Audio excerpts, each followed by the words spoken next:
It's been a while. We are live.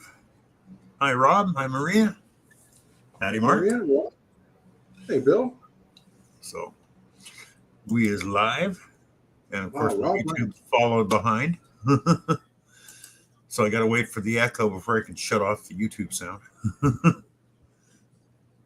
Yeah, I haven't got my notification yet live. Yeah, there it is. Johnny Hey, Smallpepper. Well, thank Johnny. you, Johnny, for sharing that out.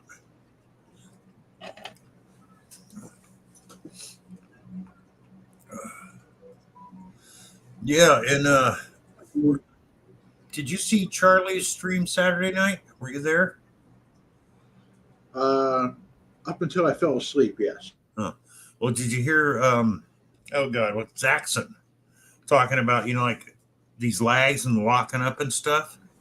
Well, apparently they have a new router, an AC 1900, because he's got like 6 kids and a wife, and they're all on computers. They got TVs going. He never has any lag. He Yeah. goes, "Hi, Deej." He goes, "It's all in your router." He goes, "With the AC 1900, that allows 1900 megabytes per second to go through the router." So he goes, Wow. "If your router's slow, it doesn't matter what you got coming in to the box. If it can't handle it, you're going to lock up. You're going to lag." I went, "Okay, now I know what I need to do." Because when everybody's home here, Yeah. we get a lot of lag and stuff dropping all the time. So, Yeah, it makes Cynthia, sense. Everybody uses. Hey, Deej. your sound's going in and Um, out, Mark. Is it doing it to anybody else, or is it just at my end, guys? uh, Probably my end. Oh, okay. That's like we always leave the living room TV on for the cats. And if Yeah. everybody's home and using stuff, that thing will lock up and we got to go reset it. Everybody's gone this week, hasn't done it once because nobody else is using the internet, the Wi Fi.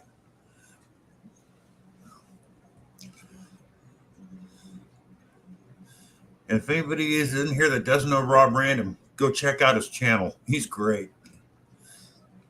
I watch a lot. Sorry, Rob, I don't comment a lot. Hi, Danny boy. And I Hey, know I should. Dan. Hey, Bud Files. Hi, Bud Files. But I'm dealing with 13 to 14 cats half the time and trying to watch something, and a lot of time just trying to leave a comment just doesn't happen. Yeah. Deej is asking, did she scare anybody on the live stream tonight? I I missed don't the know. no.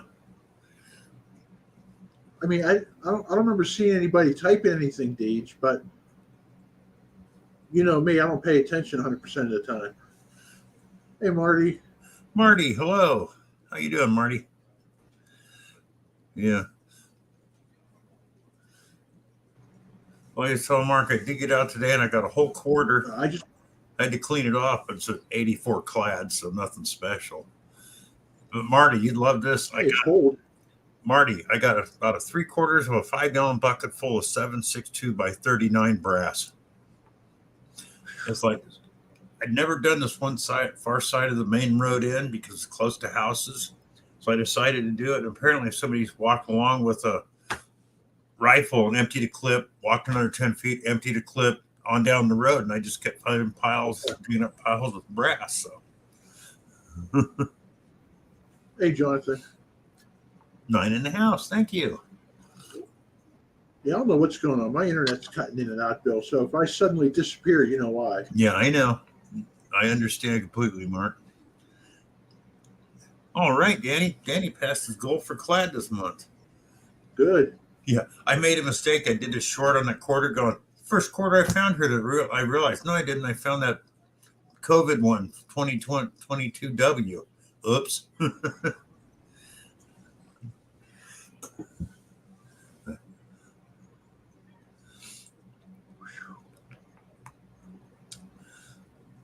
Yeah, I don't know how Johnny eats some peppers. I can't do it anymore.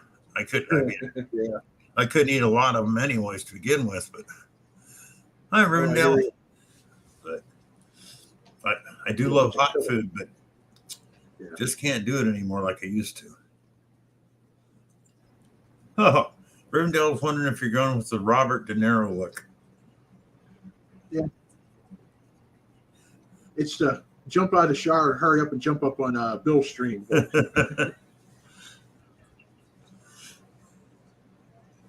Tom Riley, hello. Hey, Tom. Keep digging. How you doing? Loretta, hello. How you doing? Yeah, the more I use the Xterra, the more I like it. So I just wish I could have got that small coil before they ran out. Oh, that's good, Bill. Oh. Well, what's small? Oh, okay. I know you're talking about now. Yeah. Yeah. The one they refunded your money on? Yeah. And now that nobody's had them back in stock since. Hi, Audra. Thank you for stopping by. Oh, hey, Audra. Yeah, it's cool. I'm going to go back down to the rec area tomorrow now that it's the bad weather's coming in, the season's changing. All the foliage is dying back, Yeah. and in Tennessee, ground cover here, man, the leaves go all the way to the ground. So I'm discovering trails now that I couldn't see before, but all that stuff's dying off. So I went down a new trail today and found a bunch of stuff. Yeah. Yeah, the Nocta score. Maybe I you want to get see that when it gets here. I mean, I love my Vanquish, so. Oh, thank you, Danny. It's just getting used to it. Plus, I think I got a problem. Mark pointed out when he got his 600 Nox, he had a bad coil, and I think I might have one because a lot of people commented on my air test that they got a lot better than that on theirs, but I just couldn't squeeze it out of mine, so I might have a bad coil. It has to. Yeah. I'd lay money on it. Because they were saying that when they did theirs, it would go as deep as a Nox, which mine doesn't even come close to that. So yeah, I'll bet you Bill's got a bad coil. Yeah. One thing some people commented, hi Grandma Kelly, is that hi Gary, they have the Nox and the Vanquish. The Vanquish will actually go deeper than the Nox on some stuff, the mid range. Really? Yeah, that's what they're saying. Going, really? That kind of blew me away. But I do know that sounds like I've hit nickels and user error, Bill. Huh? User. No, I've hit like head stamps and nickels at 13, 14 inches with that thing. So it'll do it. Yeah. So yeah, because like after I got my new coil for the Nox, it was like a whole new machine. I was hitting things I was never getting before, going over the same area too. Yeah. So I got to get hold of Mind Lab and find out. Loretta, I've got a 440 Vanquish and I love it. I've got the small coil for it and I want to get the big coil. I've got the Xterra and I'm really starting to love it. And when I ordered a small coil for it, they took my money the next day to refund it and said, sorry, we were expecting some to come in and we got shorted. So they didn't get any.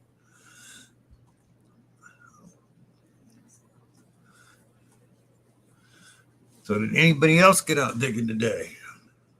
I know Danny did. He had a great day. Lots of clad and lots of bling.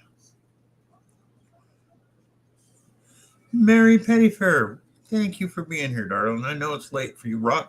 I don't know if he's still in here. Rob Random's in here. Or he was. He could have left already. Uh-oh, lost Mark. Knew that was going to happen. His internet was getting funky. Yeah, I know, Rob. Everybody's loving the man. Well, not everybody. Some people are having problems, so.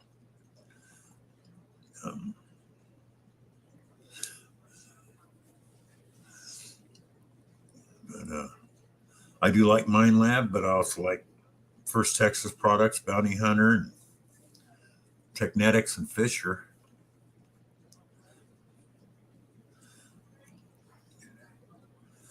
Take care, Gary. Thank you for stopping by. In fact, I just picked up an old Bounty Hunter Discovery 3300. Well, it's an old model, but it's a brand new machine. Gonna get an aftermarket coil for it, which turns it into a beast. Hello, Jim. How you doing? So,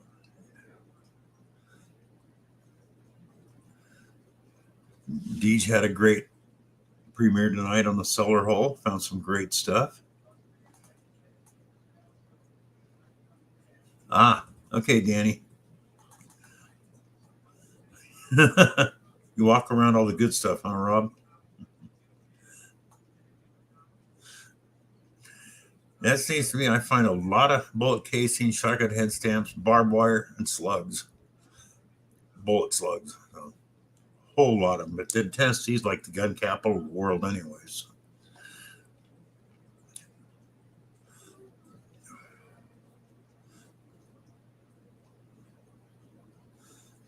Nice, Deej. Are you talking about that little one? You found her today? I thought you'd found more before.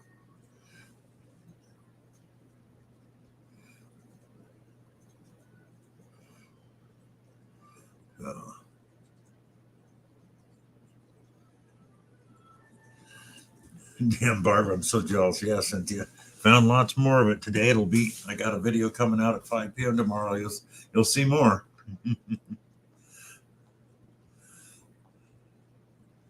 So I did find a gas valve. I thought it was a really strange place for it. You know, when it fits on a propane tank for something out there in the middle of the woods. Kind of a strange place for it, but I found stranger things. So.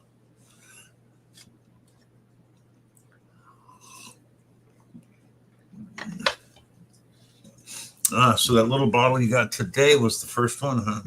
Well, congratulations. That's a nice bottle.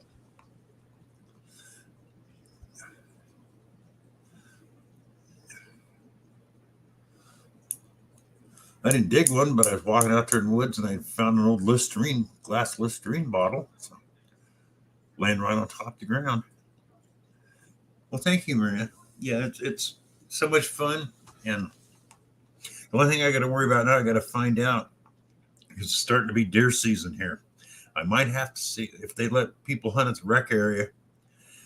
I'm going to stay out of there for a while. But I mean, I know they used to hunt there because of all the bullet casings and shotguns, head stamps, and arrows that I find down there, which I found almost a brand new one today. So, wow, Deej, that was the first time in all that time having that permission, you dug one? Wow.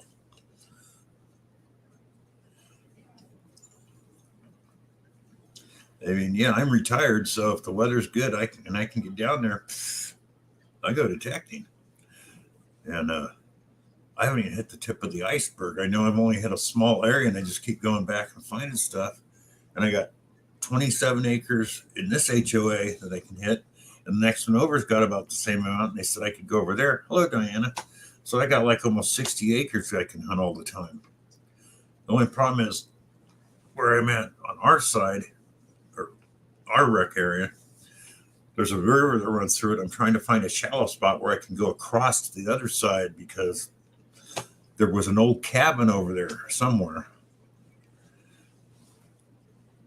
Bad thing is I can't metal detect the water here in Tennessee. It's illegal, but you can magnet fish it.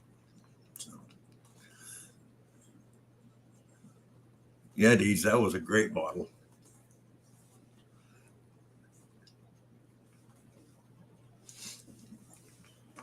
Oh, and in my about page is my email address, people. I've got stickers, so if you want a sticker, just send me your address and I'll get around to mailing one out to you. Mr. Goldpenny Dutchy, welcome. So I still got plenty of them, even though I gave some out. So, whoops. Oh.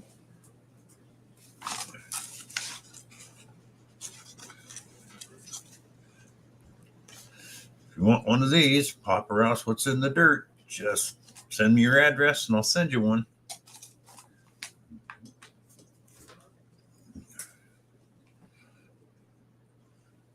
Oh, yeah. Who cares? I mean, glass bottles are just great, Deej. Now that almost everything's made out of plastic. I love finding old glass bottles. I'm going to take it up, Maria. I can magnet fish there, so, and I've never seen anybody down there detecting or magnet fishing. So yeah, I'm going to get a magnet and go magnet fishing. Okay, Diane, I got your address. I'll get one out to you. Okay, Alice, when you get your address, I'll send you one. Excuse me. Welcome, Mr. Goldpenny Dutchie.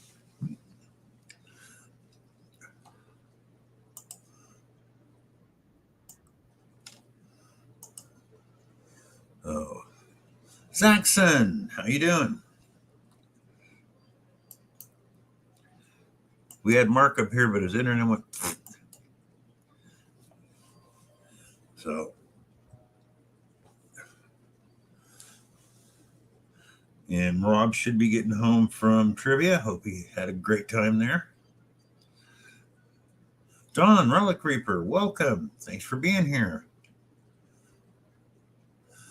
Yeah, Maria, I'm hoping I'm the first. I've never seen anybody down there, so. And I'm wondering what could be in there because this is a Civil War area. Even though I haven't found anything yet, I know not too far from where I live, digging back, Charlie's brother, John, of What's in the Plug, he found a Captain Ball pistol from the Civil War, just less than 2 miles from here. So I know it was in through this area. I'd love to pull up like an old infield musket or rifle from the Civil War out of the river. That would be great. Thank you, Cynthia.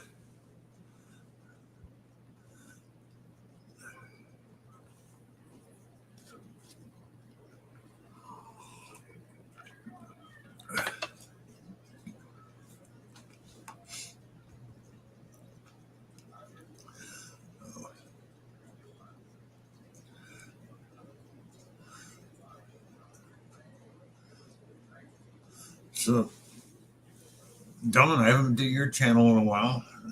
I'm not getting notifications anymore from anybody. Have you been out detecting, Relic Reaper?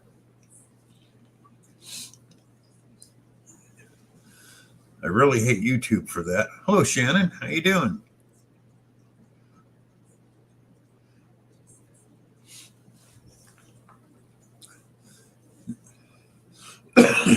What I've been thinking of doing is, since I got the StreamYard, Sunday nights, Beep used to do where people would send in their finds and it would show them and people would vote on them, different categories: best coin, best relic, best toy.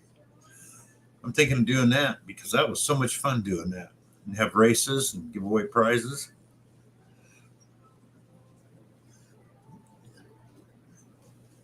All right, Don. Cool.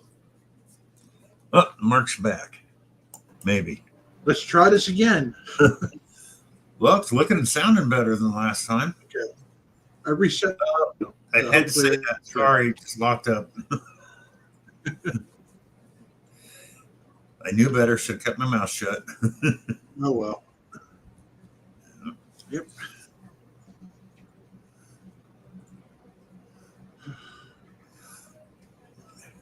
Mary Pettiford. Hello. They are taking away views. They're taking away time. They're taking away. Somebody just lost like 300 subs overnight the other day. Woo. Well, what they're doing, I guess, they wrote a new algorithm. They go through, and if people aren't watching your channel, they've been taking the sub away from them or some crap. Hey, Shannon. It's like, nah, man, that ain't right. Yeah. It's only if you've got less than so many subs, they're doing this to people. If you're one of those people with 100,000 subscribers or better, they don't bother with you. Just let you do what you want. Yep, they're not going to take subs away from their bread and butter. Yeah.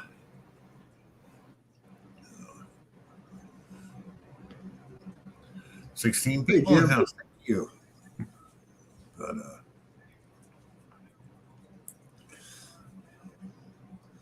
yeah, Mark, I don't know if you heard. I was just talking about.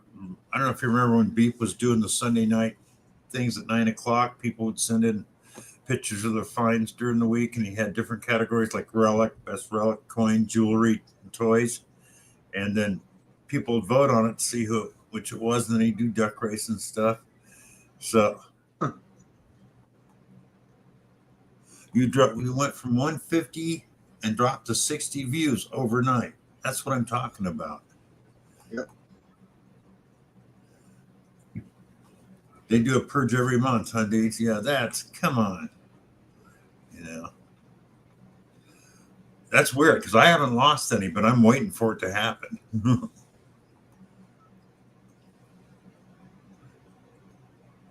You couldn't even get on Robert and Melissa's stream. That's weird, Shannon. Yeah. I just missed it. I just caught the tail end and I rewatched it after they were done, or watched after they were done.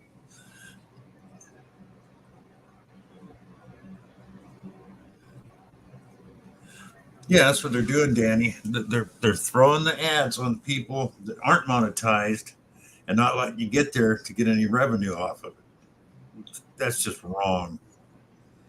Yeah, because YouTube wants it all for themselves. Yeah. Hey, Diana. That's like, who was it? Bernie, St. Lucie. He's got 2 channels.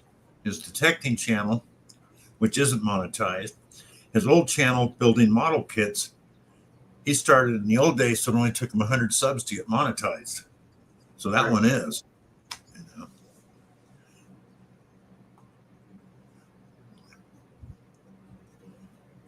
Oh, yeah, I know, dudes. They not only watch it, they have to leave a comment that's more than hello, how are you, or good video, and they still take it away. So, because I had people, when they found out I was getting close to enough to get monetized for doing memberships, they watched my playlist, so I got all that hours the next day. The day after that, they took them all away because nobody left a comment.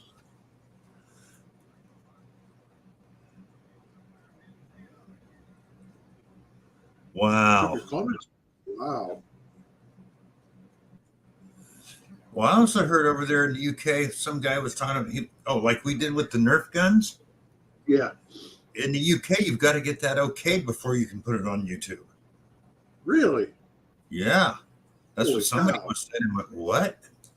You go, oh, yeah, you can't, any type of shooting on there, it's got to be okayed. You know, it's a toy. And wow. Yeah, that's why it drops, Deej. They have to leave a comment. If there's no comment, and you have to, watch so much of a video too. Say if you got to watch like 1/3 of a 10-minute video. If you're short of that, even leaving a comment, they lose it. Oh yeah, they're the way they're doing their algorithms now. 5 years ago when I first started, they didn't do stuff like that. Paintball's out too. Yep. Diana, yeah. I mean, they have to get it okayed. Yeah.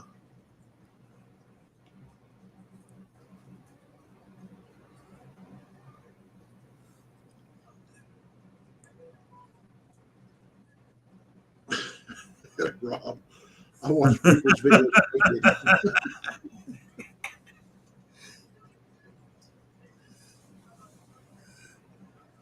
Yeah, but I'm talking Nerf guns, Deej. Toy guns, paintball guns. Yeah, I can understand the illegal thing, but I'm talking in the UK. Here, as long as it's not a real gun, they don't care. That's true, Shannon. They are pushing shorts. Yeah, they are. They want to try to catch up to TikTok, which they'll probably never do. Mm-hmm. Doubt it. But okay, it all has to do with the laws of each country. The laws for YouTube in another country will be different from what they are here. So.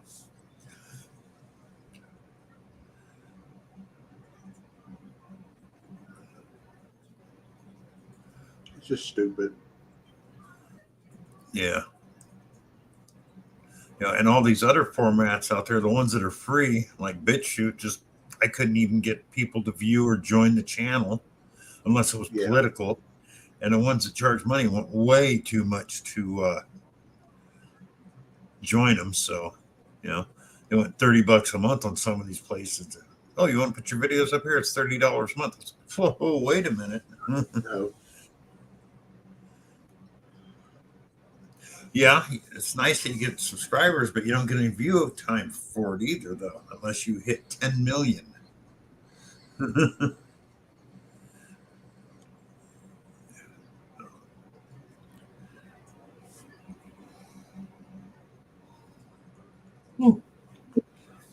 And we were talking in Zoom about that. They said you want your count to go up in hours and viewers and subscribers. And this helps you with YouTube too. You put the shorts on. If you do 3 a day, put them on at the same time every day. Put out a video. You put that on the same time at every day, whenever you put it out. If you do it Monday, Wednesday, and Friday, do it at 3 p.m. Because what YouTube really seems like is consistency. They see that you're consistent in putting out content at the same time, they'll help you. So.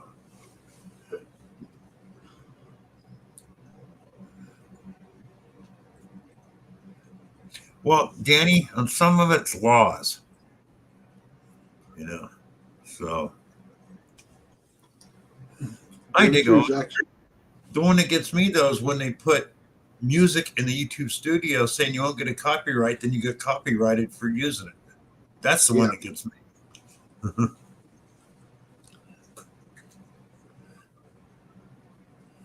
No, exactly. No, Zaxxon, the only ones that do are the ones that have, a few 100,000 subs and up. They make money. Not only off YouTube, but selling their products and stuff. Or they have a big enough channel, people throw money at them. When I've seen some of them do lives, like Wonder Hussy, they'll just throw thousands of dollars at her for driving around out in the desert and showing stuff. Lost abandoned places.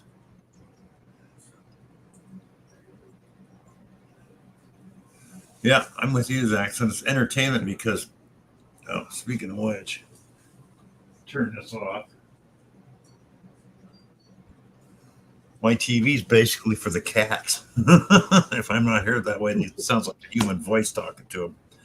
I tried putting on the cat channel, but then they want to attack the TV half the time. So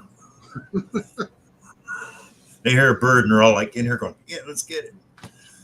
They do like the dog TV channel though. So. Okay. Nathan. How you doing, Nathan? Happy to have you here, brother. What are you having for dinner? Elk steak, deer steak?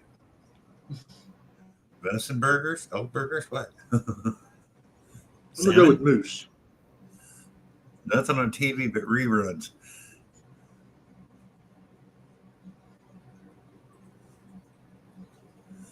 Oh, yeah. Yeah, I know Zaxxon, but she's made a great name for herself doing it. And what gets me, she was never a Vegas showgirl, but she's on the poster. She's the poster child in Vegas for showgirls. They have her picture up there. And she was just one of the ones out on the street. She never did do a show in Vegas. So, Meatloaf. God, I haven't made meatloaf in forever. Thanks, Nathan. That's a good idea.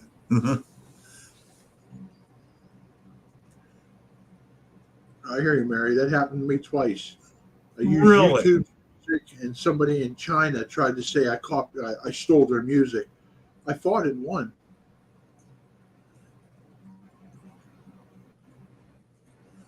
Reed. What, Don? You're saying that? Hi, Reed. Wonder Hussy? No, she had been sit right on her channel. She was never a showgirl. Not a real showgirl. She only did it on the strip, never in any of the casinos or anything. Doing well, Digologist. Thanks. How about yourself?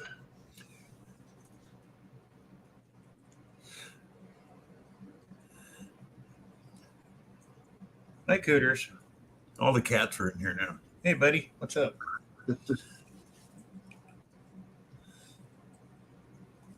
Oh. Yeah, I found out something interesting about my scooter today. Because I I thought in Tennessee, the law says it's got to be licensed for the street. Well, in Clarksville, in the city limits, they've been outlawed since 2019 on the street or the sidewalk.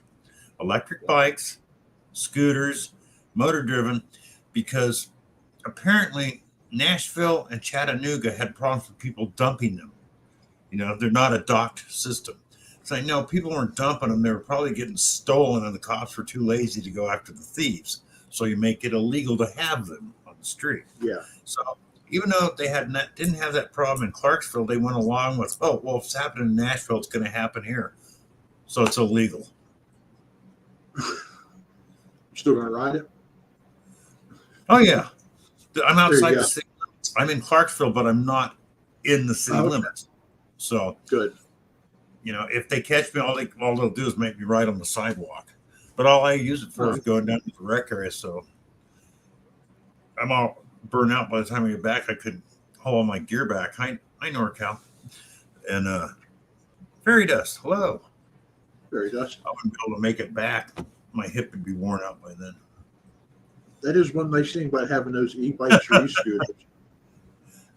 You're right, Reed. All the true show girls are in their 70s and 80s by now.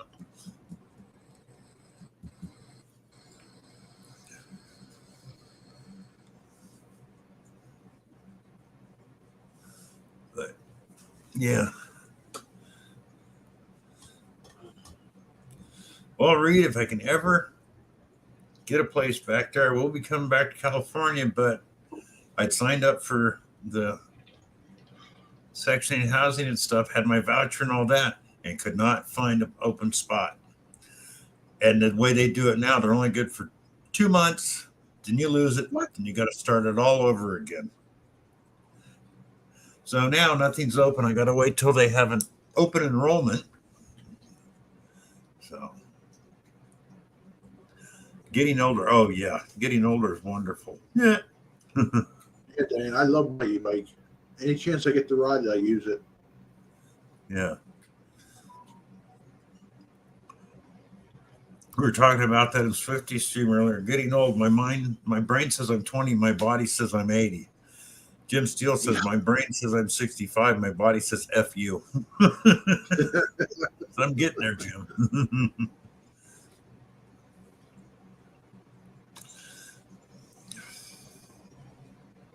All righty, Cynthia. Take care. Good night. Good night, Cynthia. Thank you. Love you, dear. Hey, buddy.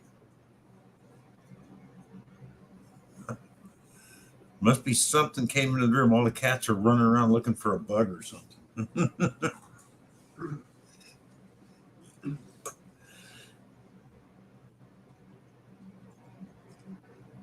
Yeah, that's what I want to get, Deej, is an e-trike. They make one.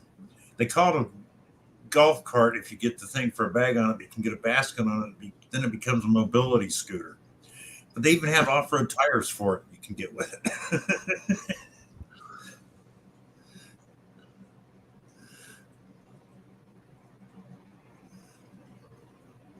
I bet you did, Danny, because I had a stroke. I kept saying a ring is a ring is a ring is a ring. I couldn't stop.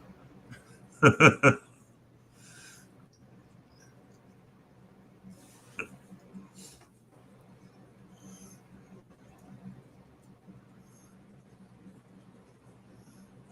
you go. They always just nice.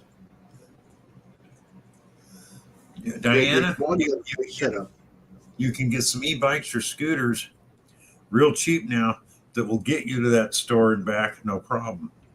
Oh yeah. And you're talking $300 to $400. So, wow, dig honest.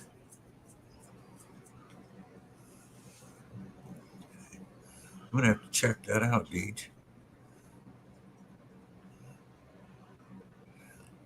Yeah, I commented on Bonnie's video. She set it up pretty nice so she can carry all her equipment with it. Wow, cool. That's what I keep thinking of doing, Bill. Confiscating Piper's trike and put all my gear on it. Yeah, just ride it.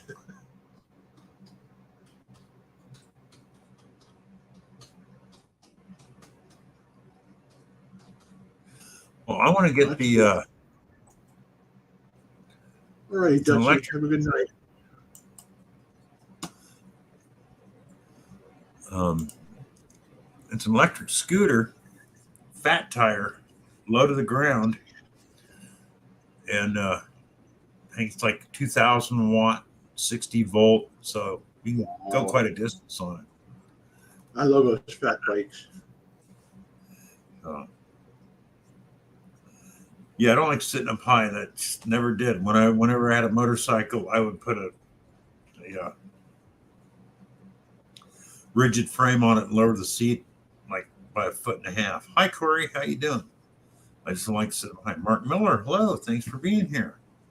Wow, Corey, you're on your second battery already. You have over 1,000 miles on it. Nice. Yeah, and gas over $6 a gallon in California. I can understand that, Corey. Yeah.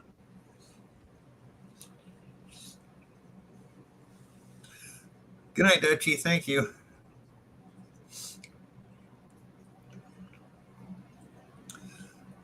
Yeah, Yeah, I got I love Sky. I love the What's that? e-bikes. Yeah. The small gas ones were such a pain in the ass to keep running. All they did was freaking fall apart all the time. I don't care Yeah. which motor you bought from who, because they were all made in the same place and just different names on them. Yeah, because I had a 90cc China doll, and that thing just, if you were lucky to get it started once a month, you were in good shape. Then I downgraded to a 49cc four-stroke, and that was just as bad because that didn't have any power. Yeah. So I just said, oh, you know what, screw it. And I built up the e-bike. The only one I seen, it looked like a lawnmower, or not a lawnmower, but the end of an old generator. But it was one of those, it had the wheels on it, so you put it on your front forks and it would Like a friction drive. the friction drive on the wheels. It's a four-stroke Robin motor. They're like $400 or $500 though, but it's already put together. You just bolt it in place and go. And the Robin's a really good motor out of Japan, but they only made a 49cc. And with the friction motor, I'd want more than that. As you know, it's going to spin on the tire, especially when it gets wet. Yeah. Whoa, 474. Wow. Yeah, that's high, but what, Zaxxon, you were paying over $6 a gallon, or I think, no, maybe it was Weigold. So it was over 6 where he was at. 474 isn't bad for California. Seen a lot worse. Sam's Club here is 309, I think. Oh, excuse I me. remember.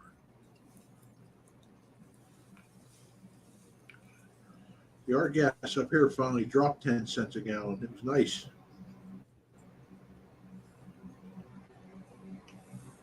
Yeah, you're right. Crazy. In the old days, anything gas wasn't bad. Now they're just. Oh, Zaxxon. down to high fours was at 6. Wow, that dropped pretty quick. Good. Yeah, that is good. Okay, NorCal says over 550 where he's at, so it hasn't hit his area yet. Of course, Danny. the further north you go, the more it's going to be. So Dan says where he's at, it's $3.29 a gallon. okay, DeGaulle says Virginia gas average is $3.15. Bring back $2 gas. Bring back 25 cents a gallon gas. Yeah. That'll never happen. Except in Venezuela, apparently they got enough of it down there they can sell it for that. Or Argentina, one of the two, maybe both. 316 is Shannon's way. That's still ridiculous. 316.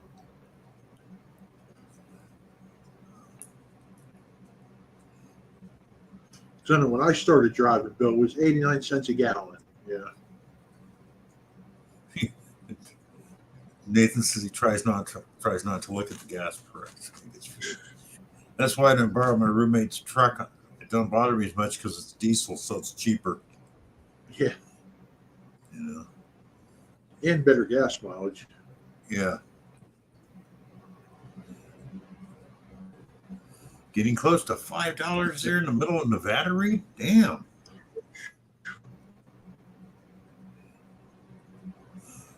Digolus? Yeah, I can understand that. Oh, what I remember is in 72 when they had a gas shortage and it went from like 49 cents a gallon to $1.50 overnight. Yep. Then $2 a few days later. People were really screaming. And then you had to wait in line for hours to get gas. And hope remember they tried that license plate thing, odd numbers this day, even numbers that day. Yeah. You remember that? Yeah. Yep, sure do. That sucked. Yeah.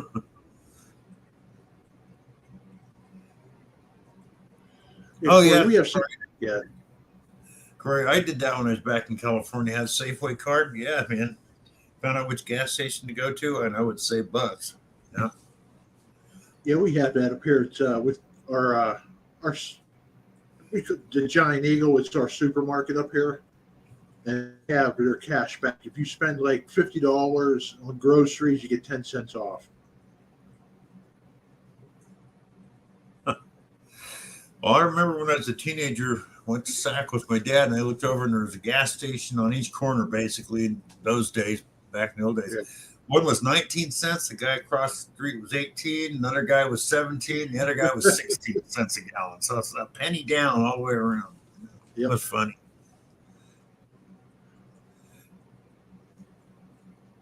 Yeah, dig all just compressed natural gas. Yeah.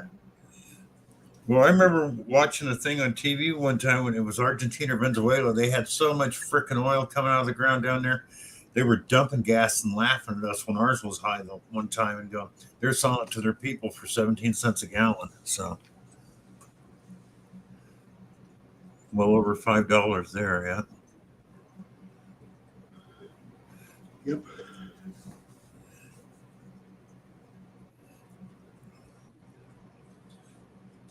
Okay, I'll be right back. Hang in there, Mark. I'll be right back. I'll try. Hopefully my cable doesn't go out.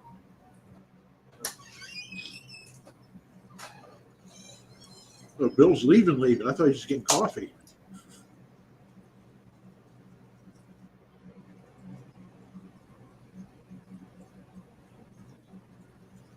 $82. My first, 85 cents a gallon.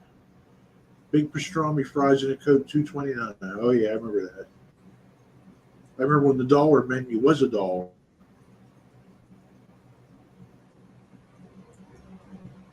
Where you get a cheeseburger for like 59 cents at McDonald's. True, minimum wage back then was what, like $3, $4, $5 an hour, but still had money in my pocket somehow. Blue Motion, wow.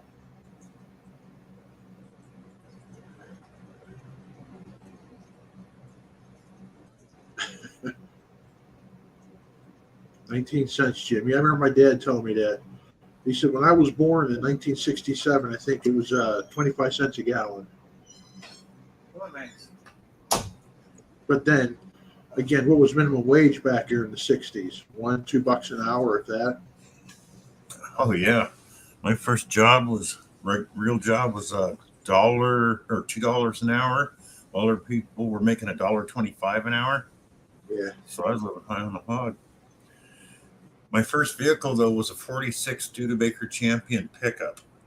60 horsepower flathead, or 68 horsepower flathead six. Got 24 miles to the gallon.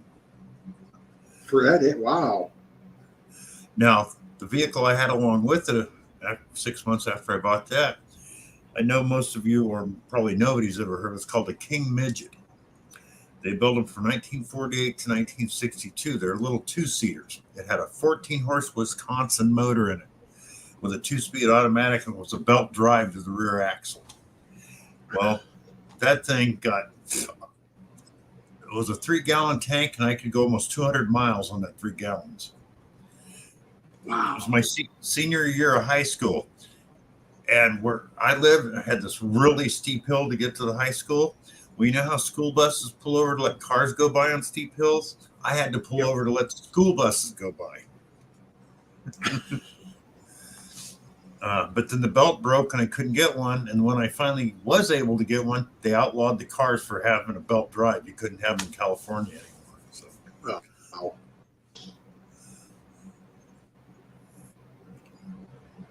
I hear you, Shannon. Bought a new car and had money at $264 an hour. Yep. British Steel. I've had plenty of that, Corey. A few Triumph cars, but mainly Triumph BSA, Royal Enfield motorcycles. Yeah, you didn't see a lot of them, Reed. They're few and far between. The only problem with British Steel, Corey, is back in the old days, they had an electrical system made by Lucas, and we used to call it Lucas Prince of Darkness because it failed a lot. Hey, Joel.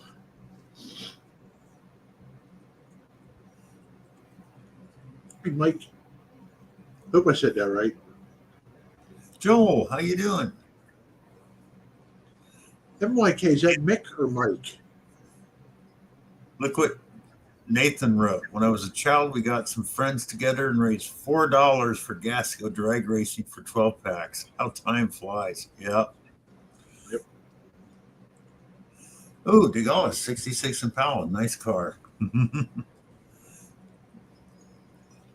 Mike. Okay, thank you. Yeah, Mike Robert. Okay. Spelled different, pronounced the same way. Yeah.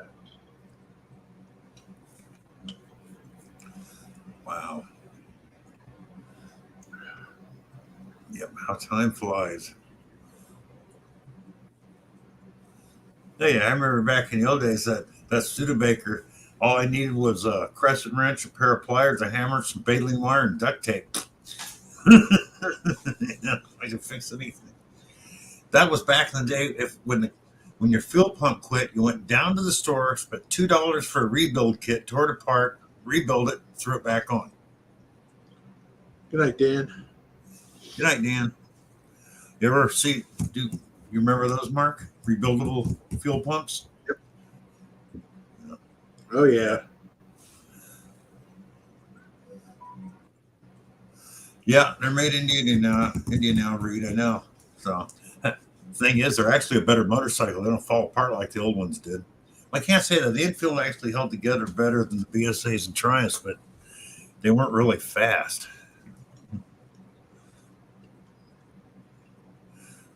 But I used to love about my Triumph motorcycles. I used to tell people, oh, no, I got no problem with them. For every hour riding, I just spend 2 hours working on it. Mm-hmm. Its biggest problem was all the old ones. We have SAE and Metric now. All the old ones were Whitworth, which I still have a toolbox full of Whitworth tools. Oh, and they also had British Standard, which is, I don't know how bizarre it is, but you pick up a wrench that's like almost 2 inches, and that was a 7/8 British Standard.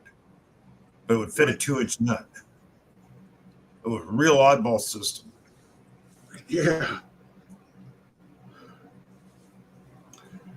All right, Mike. Why does a pizza delivery guy? I know they're not, Joel. What does a pizza delivery guy have in common with a gynecologist? Don't know. Neither do I. Waiting for Mike to drop the punchline. Unfortunately, they can both smell it and see it, but they can't taste it. First car was a 63 Merc with a 460. Nice, Ian. I had a real chick magnet for my first car. It's a 1979 Mercury Zephyr station wagon, 6-cylinder. I was beating the ladies off. My third car was a 66 Plymouth Barracuda. Oh. V8, 4-speed, tachometer, disc brakes. Yeah, it was the Formula S version. Until the 340 V8 came out in the dust and stuff, the 273 dominated the small block on the track for years. Yeah. The only thing was, in 64, 5, and 6, when you went down to like Dodge or Plymouth to get parts, it didn't show All it showed was the front grille, rear tail lights. Under that, under Barracuda, it said "See Valiant" because it was a Valiant body. Then in '67, Barracuda got its own body. But Okay. yeah, I miss that Yes. car. But Yep, it was the Al Bundy special. Al Bundy special. Yep. The Duster. And I remember the episode where he's going to get paid for it's going to hit 1,000,000 miles. Then his daughter stole it in the middle of the night, clocked it over, and ruined the whole thing. Yep. 54 Ford Custom Line 2. Oh, nice, Reed.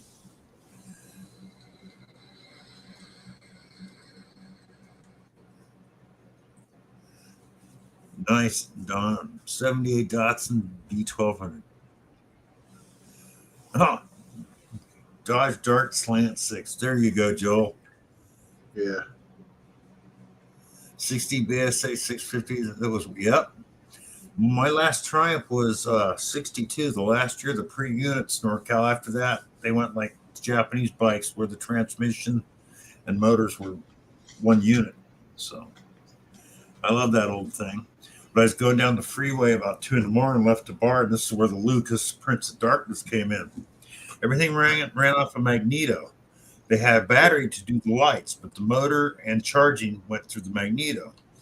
Well, they have a thing called a rectifier that, because a magneto, the faster it goes, the more voltage and power it puts out. So they had to have something that would, like to the lights, make sure it was only 12 volts. Well, I'm going down the freeway, and the rectifier died. So instead of getting 12 volts to my light system, I got like 500 volts. So it went supernova. I'm in the middle of the freeway. The headlight and tail light, everything fried. And I was in the dark because the freeway back home where I lived didn't have lights on it yet. They were just finishing it. Like, oh shit, I'm doing 70 miles an hour in the dark.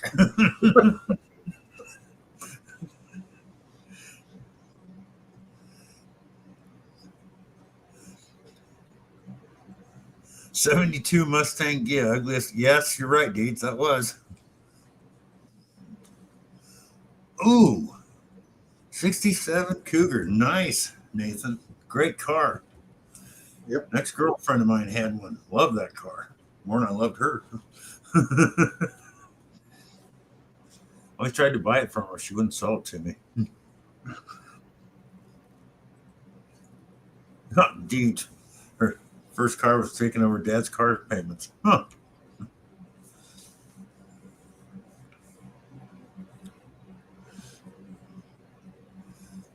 So you have a 70 wagon, huh, there, Mark? 79. Yep. 79.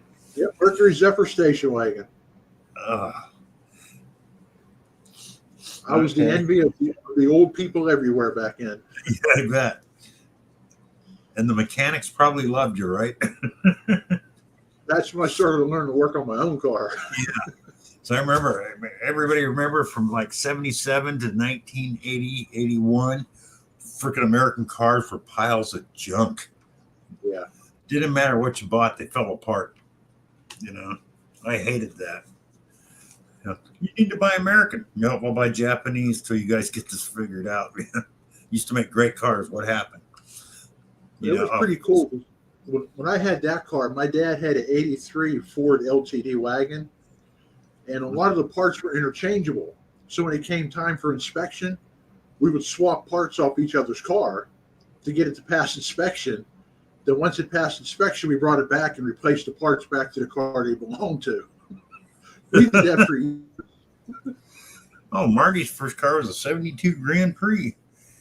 I had a 72, what was it? Wasn't a Grand Prix, but I had the Ford small block. But I did have a 72 Model J. That thing was like 27 feet long or something. It was ridiculous. I mean, be heading up on a border, and the front end of the car would hit the next state, and 3 hours later, you'd cross over it with the steering wheel, you know?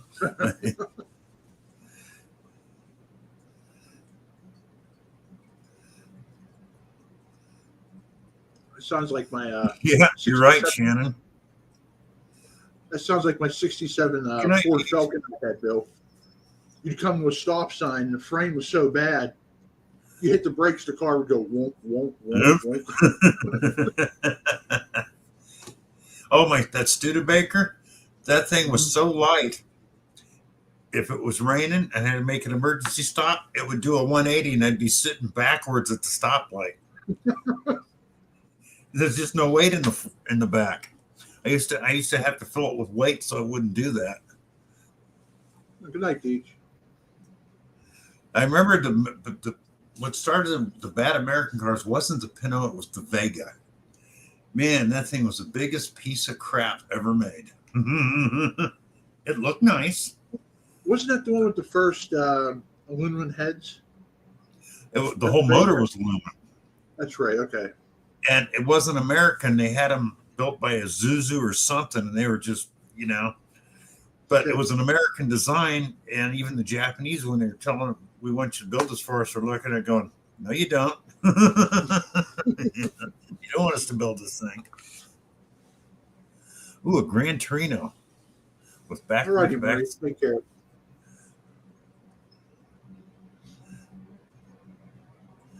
Yeah. A yellow Vega, Laura. Yeah. Well, I had a mother-in-law at the time. She just came into some money, and she wanted to go out and buy her own car. I said, don't buy a Vega. Well, I forgot. Pontiac had an Astra, which was the same car with a different front end. So she comes home in this Astra. I'm going, oh, Jesus. She goes, well, you said don't buy a Vega. I go, well, this is basically a Vega under a different name. And it wasn't 3 months later, the motor blew, just like everybody else's did. Yep. The only guys that were smart, they junked that engine, dropping a V6 of one of the Buick V6s or a Buick all aluminum V8s into them.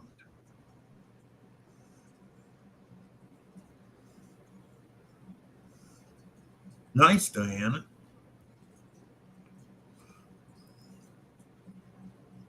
Hey, my one car I really missed was my 76 Olds Cutlass S. Oh, man, I bet. Yeah. I always wanted one of those, never had one. Of course, there's lots of cars. Yeah. It was one of the smoothest cars I've ever owned. You just felt like you were driving on a cloud down the road. Yeah. Most comfortable car I ever had a 74 Lincoln Continental Mark IV. That was another thing that was like 33 feet long. Robster. Mm-hmm. And it felt like you were, take you 4 hours to get into the next state after the front end got there. So, but man, it had a 490 in it and did pass everything but a gas station. And you wouldn't want to road race anybody with it because, it was such a boat. But it was so freaking comfortable. Hey, Patriot, what's up, buddy? Patriot, welcome. Good night, Loretta.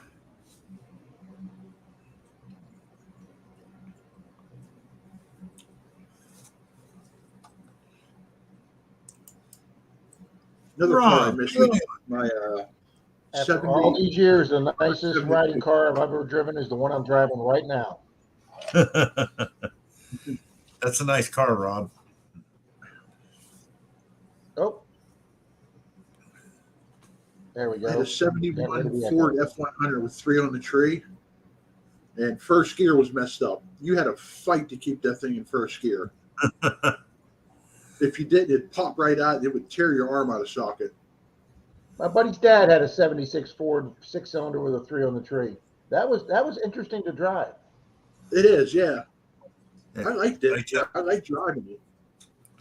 I tell you, when I was still working, the last place I worked with at nights, there's only the two of us. He pulls up one night in a 1970 Ford short bed pickup, 6-cylinder, 3 in the tree. It looked like it just rolled off the showroom floor. It could be completely restored, all brand new stuff. You go, what'd you pay for it? He goes, $4,000. I went, man, you got a steal. And it looked like it just came off the showroom floor.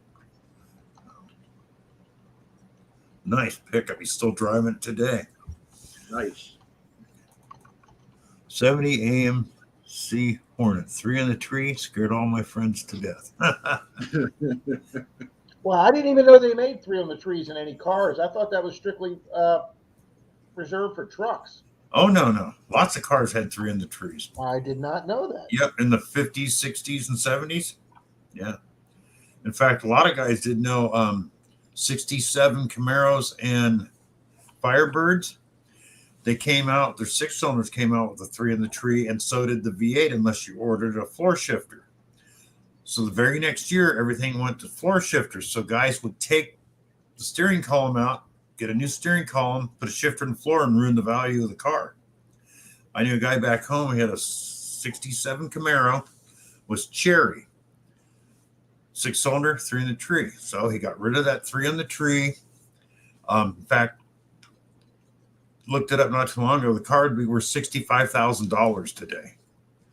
Now it's worth about 15 grand because he changed it. Yeah, they had lots of them, Rob. They had all kinds of. You could get a 4-speed on the column, a 5-speed. So.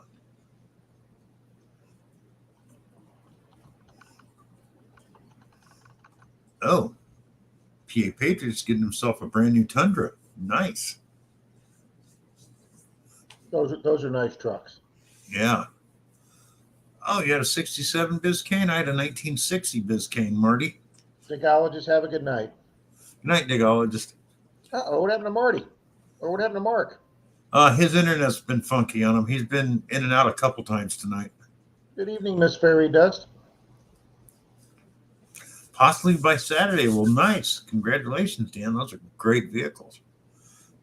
Reed, my sister had a Chevy Monza that had a 305 V8. And let me tell you something, that thing was a sleeper. She'd pull up next to 50 Mustangs at a light and just blow their doors in.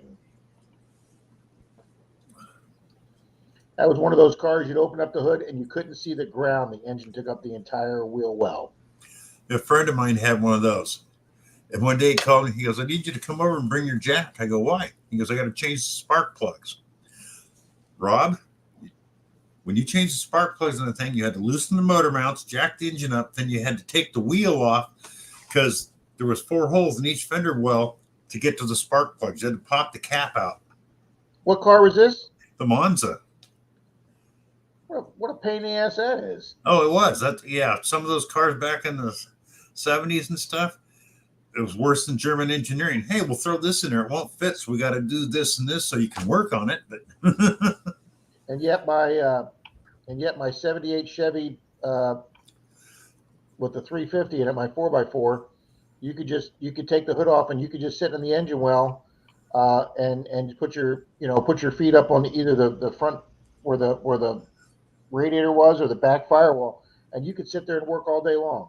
Yep. Oh, believe me, room in those things. That's one of the other vehicles I got rid of. I wish I had a 68 long bed GMC 4-wheel drive with a 350 and 4-speed. I wish I'd never gotten rid of that. Evening, Hunter Bashir. Yeah, I know, Mark. No worries.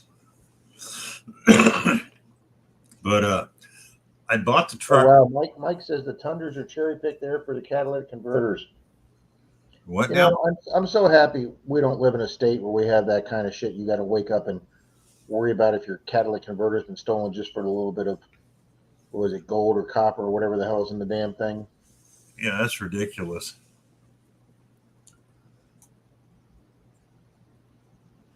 Whoa, as long as he owns it, the powertrain is covered by the dealership.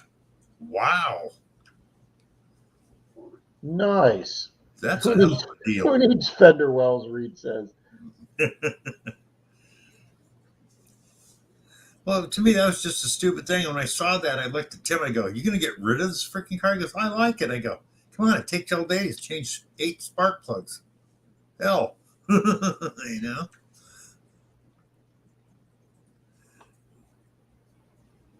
Zaxxon says it's through an aftermarket warranty company.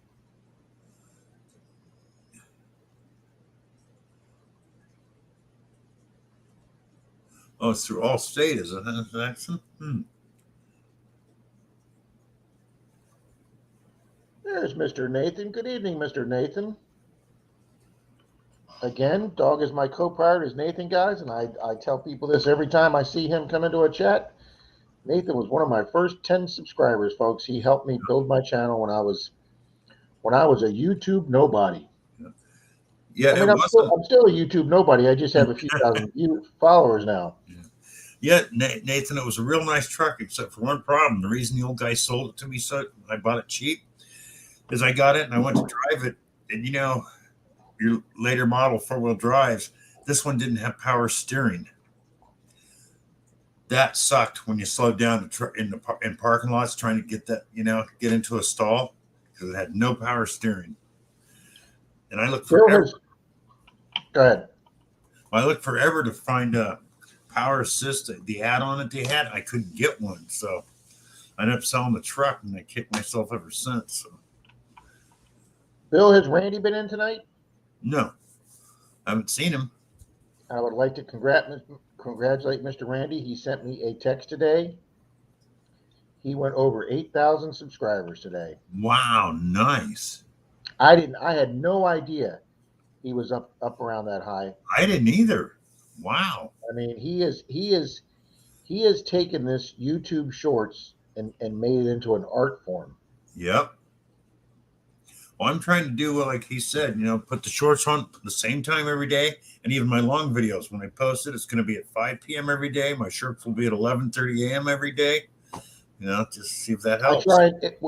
If I have a full day, like tonight, I'm going to sit at the computer. I'm going to try. I didn't do any today because we had to drive 20 miles to drop off Denise's car to the mechanic, and then I had to go down and pick her up. So I was on the road a lot today. We were getting a lot of errand stuff done. But I'm going to try and get 3 or 4 tomorrow. And what I try and do is I try and do 9 a.m., 8 or 9, 12, 5, and then 9 p.m. and give them all 4 hours of breathing room so they got time to build on themselves so you're not cannibalizing your own. Yeah. Well, now that I'm getting down, I'm just hoping the weather holds out here for a while, Rob, so I can get some videos ahead, because I know as soon as the bad weather hits, I'll be done for a while. But all the leaves are falling. I'm finding trails down through the woods that I couldn't find before because of the foliage. That's all dying back. So next 2 weeks, I'm not showing any rain. So I'm going to be hitting down there every freaking day. Reed says, I feel good about my 600 subscribers. I know, Reed. I just hit 3,400 today or yesterday. And he said I felt good, not feel good. I heard the 8,000. I think he kind of went, eh. Well, I crossed over 900,000 subs, Bill. My goal is, and if I keep doing the shorts, I should hit my million views before the end of the year. Look what Jackson says now. Yeah, I remember hearing something about that. You've got to have all your receipts for that warranty to work. If you miss an oil change, even though it's not your fault, because this happened to my roommate. She couldn't get in when they said, oh, you've got to bring your car in now for the oil change on her new, what the hell has she got? Whatever, anyways. Well, she couldn't make the date. She couldn't get off work. Well, if you're late on an oil change, that can void your warranty. So.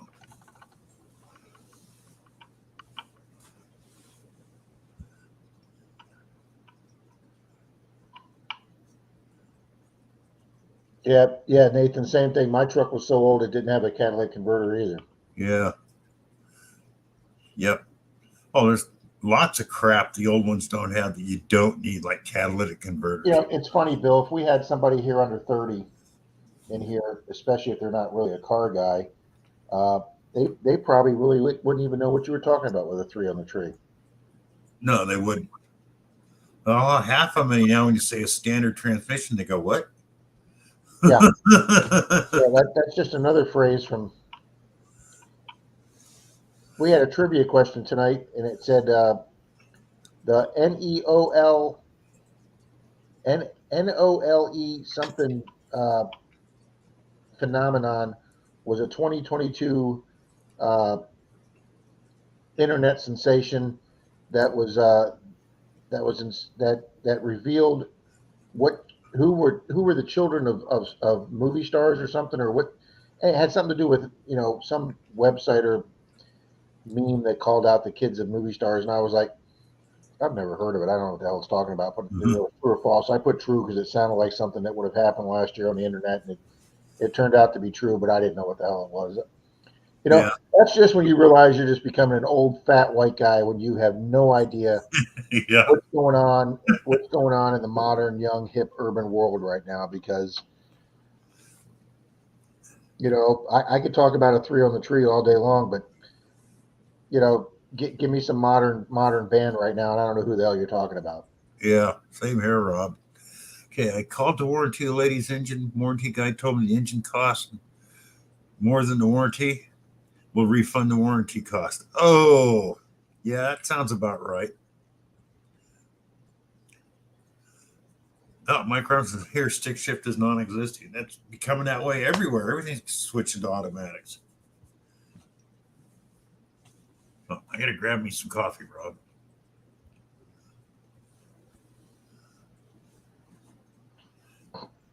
Nathan says three on the tree is not outdated, or I'm older than I think. All right, well, thank you, Jim. I will now that I've learned how Happy Chappie's learned how to teach me. Everybody here tonight, please leave a comment. If you're in the chat, leave a comment, and I can pull your names all off the comment picker. So if you're in the chat tonight, we have 20 watching here. If you folks would all make sure you leave a comment, that'll work, Zaxxon.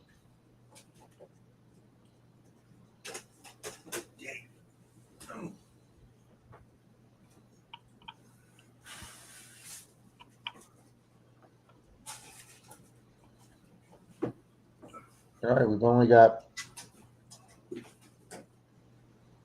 10 people, guys. We need 10. We need 9 of you to leave a comment, folks. There we go. Now they're coming up. Good evening, Jeremy. Digging up the Carolinas. Thank you, Miss Fairy Dust. Thank you, Jim Duncan. Thanks, Mark the Berg Hunter. Thanks, Mike. And we got Relic Reaper. 1, 2, 3, 4, 5, 6, 7, 8, Thank 9, you, Jim. 10, 11, 12, 13, 14. Still got 6 of you out there that need to make a comment. If you want to be in the duck race, folks, just comment. Yep. If you're watching, just leave any comment out there, and the comment picker will pick it up, and we can get you in the duck race. Jeremy, how you doing? There's Mr. NorCal. Thank you. Mr. Rob Random. Welcome, Rob. Yep, he's been here since the beginning. Fantastic. First time I'm seeing him. There we go. Now we're up there. I like Zaxxon. Watch out, oil level. They have been burning lately. In the old days, Zach, was before your time, you'd get reclaimed oil and they'd put paraffin in it to cut down on your leakage and your burning. You used to pay like 50 cents a quart for the stuff. Well, that doesn't sound like fun stuff, Bill. No, it worked though. Now they have that. I used it once. When you do your oil change, you add a quart of. I forget the name of the stuff, but as your engine wears, nothing wears evenly, and this stuff goes in there and it fills in the divots. But it actually worked.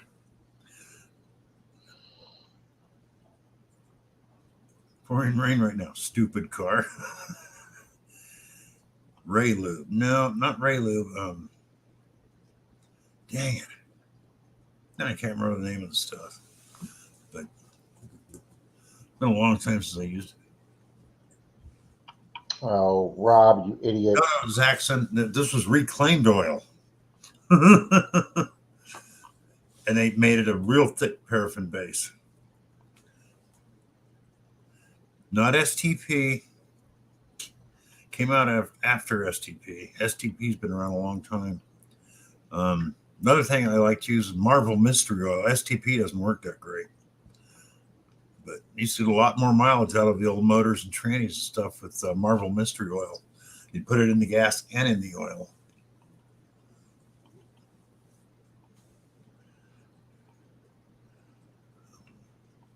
Doggone it. I got to look that up. What the hell was the name of that stuff? I know it's right there on the tip of my tongue, but it's been so long since I had to use any of it.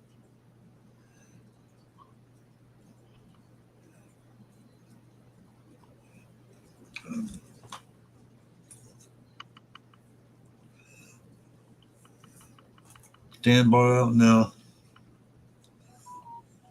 Stone Temple Pilots, says Jim Griffin.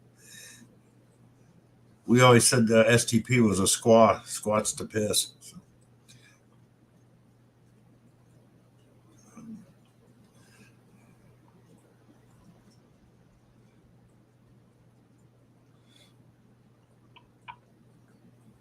All right, anybody else come in here?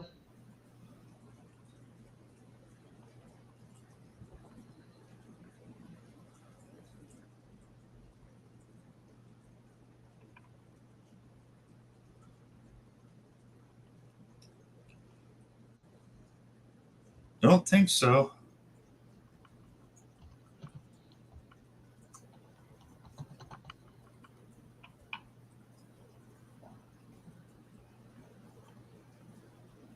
All right, well, we got everybody that's left a comment, Bill. Okay.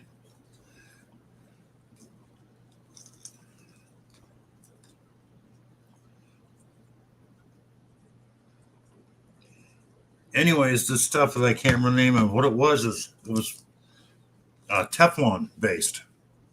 So the Teflon would fill in the holes and gaps. And I remember that much. It was $50 a quart too. Ouch. Yeah, but it worked. We had this one tree outfit over for we had a Ford 1-ton with a 390 in it that was just worn out, burning oil and fuel. We put 2 quarts of that stuff in there. We got another 30,000 miles out of it for $100. So.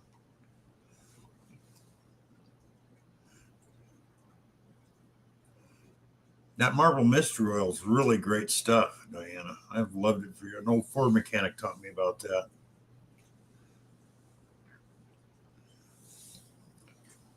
All right, we are ready, Bill, whenever you are. Hey, go for it, Rob. Thank you, Jim. Thank you, Jim. All right, shuffle characters. 3, 2, 1 for a silver dime from Mr. Jim Steele. Very nice of him.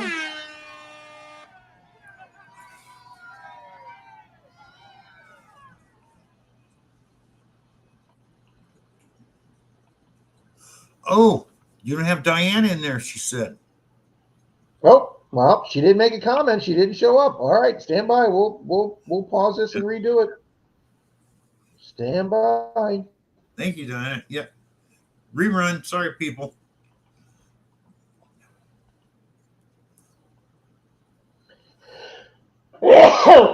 Excuse me. Bless you.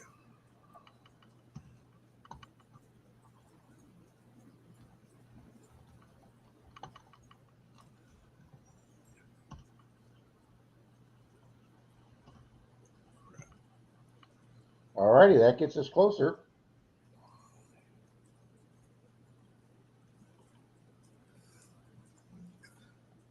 All right, restarting the race. 3, 2, 1.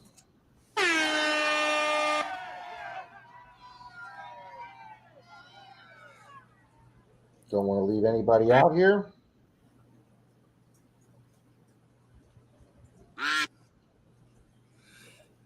Marty's taking the lead right off the bat. Yes, he is. And here comes Mark. Closer by Mark the Bird Hunter. Rob. There's Vice President. Why do I always forget his name? Cheney. Cheney. There you go. Thank you, Bill. I always forget his name. That duck won the other day. Yes, it did. Yeah. Oh, Zaxton's got the Mohawk again. He had one the other day, if I remember right. He's a rad guy. What the hell? It looks like I got a shag haircut from the 60s on my duck. Hey, and Rob Random's got the do-rag scarf on. That fits.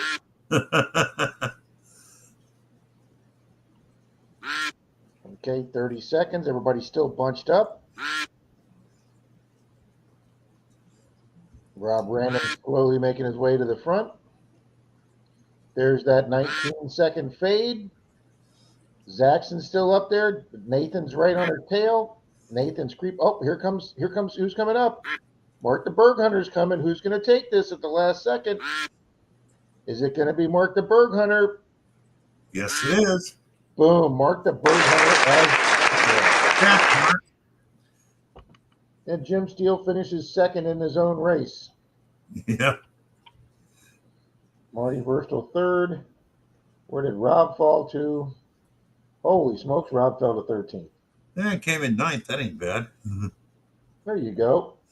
Now, we're going to give that to Mark, even though he may not be able to comment because of his internet. We know he was here. So.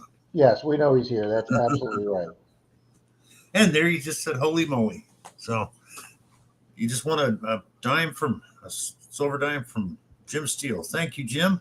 And congratulations. There you go.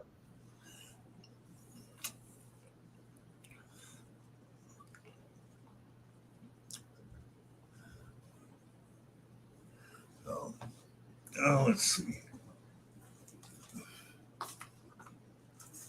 I see Tom Riley in there, and I know he commented. I don't know why it didn't pick up his name. Yeah, I saw him too. All right, well, let's get him in there. We'll run another race. We'll get him in there.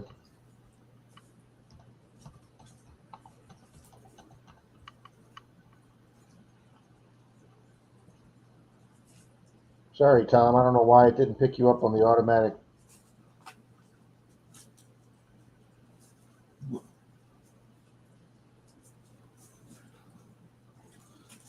We'll do another race before the night is over.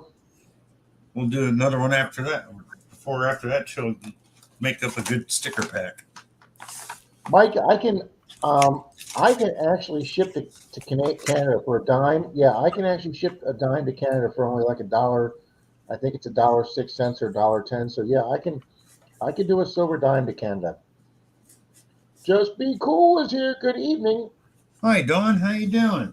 All right, thank you, Jim Steele. So let's run another one, and I got Tom Riley in, and let's make sure we get Just Be Cool in. Sweet.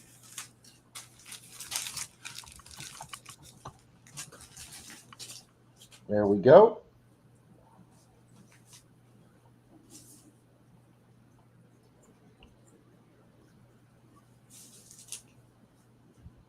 Yeah, Jim, I don't have any problem as long as you put the dime in between two thin pieces of cardboard, Jim. It's easily under an ounce, and you just go to the post office and say, "I'd like an international Canadian stamp," and I think it's a $1.05 or a $1.10. And Reed, have a good night, buddy. Good night, Reed. Thanks for coming in, brother. Oh, Tom said he was out walking the dogs. That's why his comment didn't show up. Ah. Let me make sure I got Relic Reaper in there too. Yep. Okay.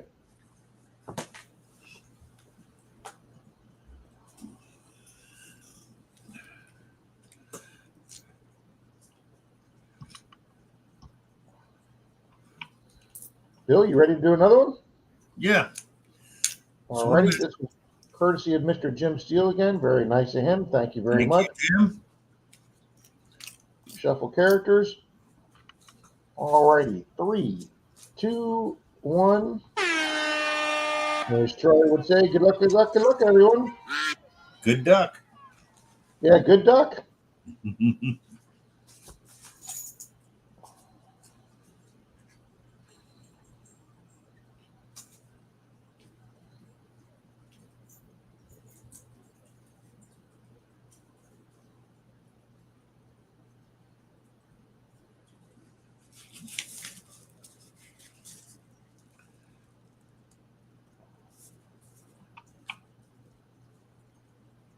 All righty, we're passing that 1 minute mark.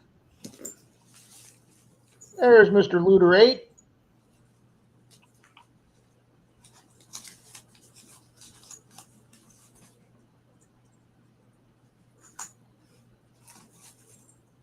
So Bill, Charlie, and I have been talking about some prizes for the big Christmas giveaway. Yeah. So I am putting up my brand new, oh, hang on.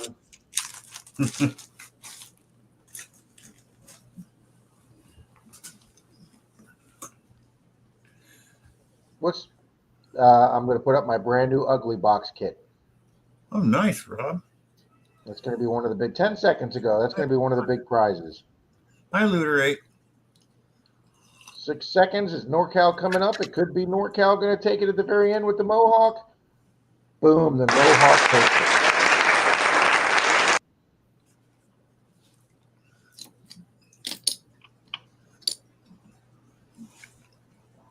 Mr. Tom Riley finished second, Fairy Dust third.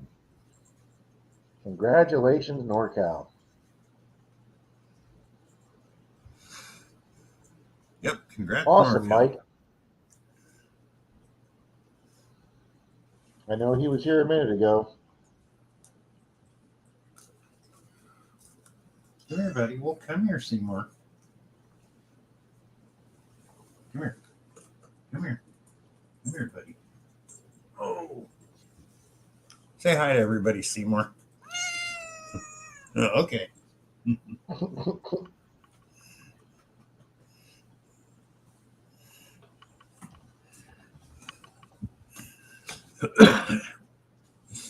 Hey, Bill, I can't remember if I think it's Thursday or Friday. We're going to have two Labrador retrievers in the house. Oh, wow. You got a pretty small house, don't you, Rob? Well, it's a 3-bedroom, but it's not huge, but the cats are probably not going to be happy. No, not at all.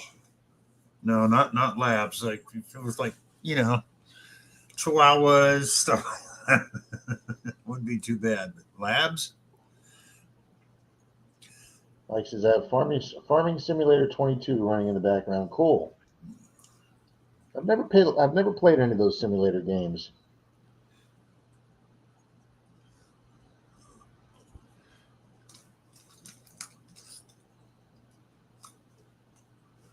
PA, have a good night. Thanks for stopping in tonight, buddy. Good night, Dan. Thank you for being here. Okay. Well, yeah, Mike, if you're running a game simulation in the background, I can see where you're lagging. Bill, you want to pop that down? Okay. There we go. Jim Steele, thank you very much.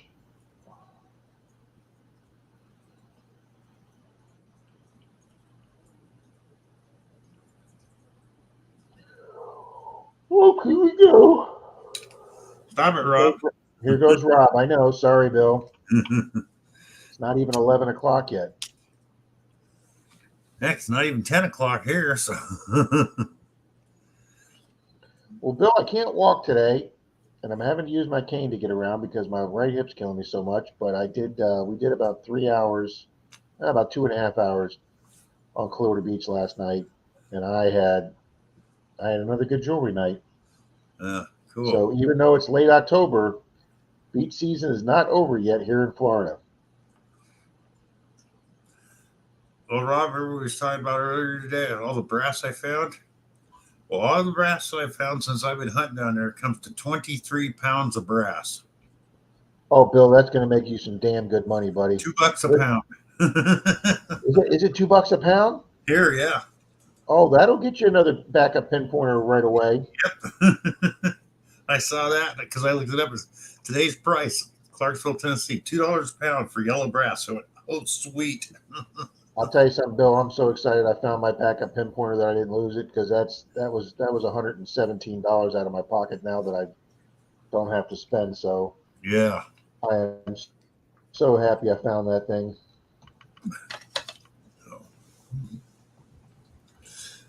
Well, what I'm looking at, they have the new Mind Lab out, right? The Model 35 or whatever it is, 40. All the previous ones are like half price right now. So I can buy the Model 15, which is just a pinpointer, no vibrator, nothing. But I can get the thing for $50. Waterproof, and it works. It's like, I don't mind using older technology pinpointer when I know it's a good one to begin with. So, save some bucks there. Still have a 3-year warranty on it. Yeah, I'm looking at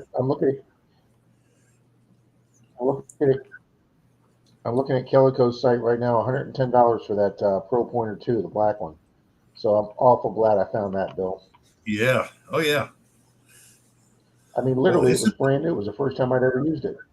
the black one's only weatherproof. It's not waterproof, if I remember right, isn't it? You can't dunk the black one. No, the black one. No, the black one. You're right. The Pro Pointer 2 is not waterproof. Now I'm looking here, Bill, on Temu. They're selling that Chinese Garrett knockoff for $16.99 right here, Yeah. and they're saying it's waterproof. Yeah. Yeah. You can get those off eBay and Amazon for the same price. So Yeah, I would sure as hell buy them off Amazon or eBay before I bought it off Temu. I got this for, I don't know, $12. I don't know how many years back. It's a GP. It's still a knockoff. Doesn't say Garrett. Yeah, it says That's, GP. that's the one this is, the GP, yeah. But they do work. I mean, this is the only Chinese one I've ever had that continually works. But the thing is, you got to be right on top of whatever you're looking for. It doesn't go off. So, but the nice thing about Shepherd dogs, nice, Mike. nice thing is, these are exact same dimensions as the Garrett, right? Well, see my little tip protector. Yes, Jim Steele NorCal won the second dime. See that tip protector I got on there? That's off of one of those little green propane bottles. Oh, okay. Fits right on there. I thought maybe it was a plastic end cap or like on an old chair. No, they sell those too as a tip protector, but these are free. You buy the propane bottle, so you get these for nothing. Jim, we got to swap numbers, Jim. Jim, send me a text. I don't want to say it on here, Jim, because there are certain people that watch this to see what I found, so they can know what to find to put on the table to beat me. And Yeah, I need to make a comeback for the last meeting of the month this end of this month. So, Jim, send me a PM on Facebook, and I'll send you my number.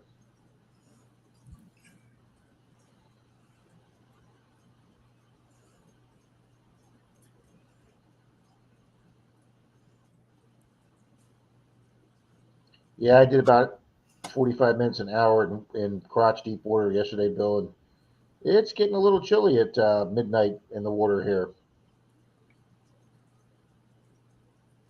But between that, my last two water hunts, I have enough for next week's 14-minute movie for Monday Dig. So when everybody else is starting to get cold and lose footage, Rob will be putting water videos out. yep. There you go. And my neighbor, Denise's neighbor next door with that nice boat that you had me in the video like 3 weeks ago, his brand new boat, that center console, like 26 footer. He keeps inviting me out, and I said I got this whole week free. Not tomorrow though, because I don't have a car tomorrow. Denise is borrowing my car because hers is in the shop tonight, getting some strut work done. But I said this is a good week if you have some time off work. You want to go out about 3 o'clock in the afternoon to that sandbar above the island where everybody parties. I said I'll bring my goggles, so if I get that signal that I can't find with the scoop, I can just dive down with the goggles and the pinpointer and find that item. Yep.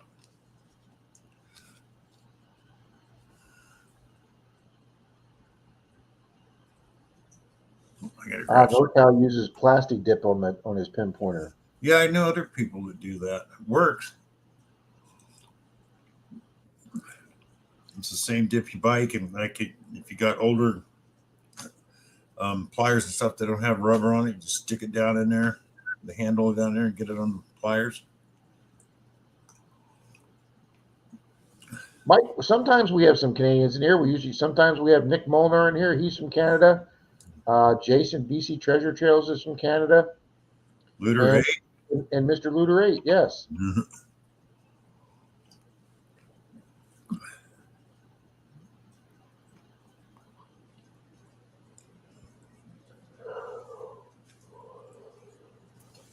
Rob, You going to go back and see if there's any more brass there, Bill? oh yeah, you bet I am.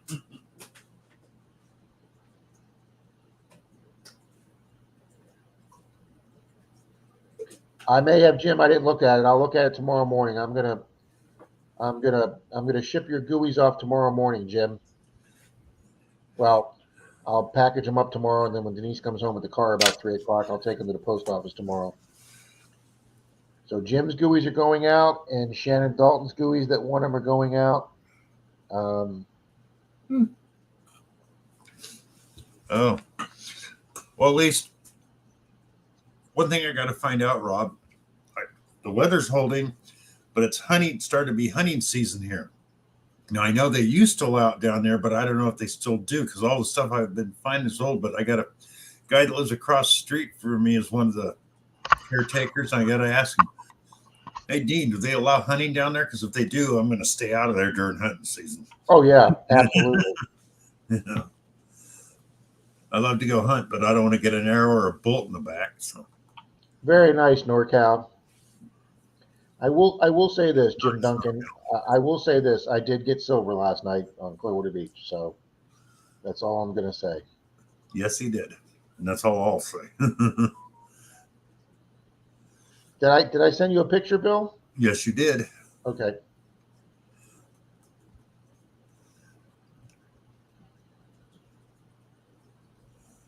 That's one way to do it, Mike. Put his pinpointer in a rubber glove and taped it off. Hey, That'll work. Hey, whatever works for you. I used to go out in the rain with my old bounty hunters, and none of them are waterproof. And they have those throwaway shower caps, the clear ones. You buy like 100 of them for $6. I put one of those around the control unit. Let me tell you something. Those old cheapo shower caps that you used to get in a hotel were like 99 cents or man, you could use those things for everything. Yep. Good evening, Miss Mandy Candy. Another thing I would do if I knew it was muddy out, so the wife wouldn't yell at me when I got home, I'd put them over my shoes. Yep. Hi, Mandy. Mike's in Ontario. Hi, Cooter. Bye, Cooter. Good evening, Mr. Dennis. Isn't it past your bedtime, sir? Hi, Dennis. Rob's got me yawning now. I said this to Dennis the other night, and I want to say it again to him tonight. Dennis, thank you very much for selling me one of your extra pinpointers that you won last Christmas. My Garrett Carrot went down the other day, so I had to pull out the one I bought from you as a backup. Be right And I back. used that the other day, Dennis, so thank you very much.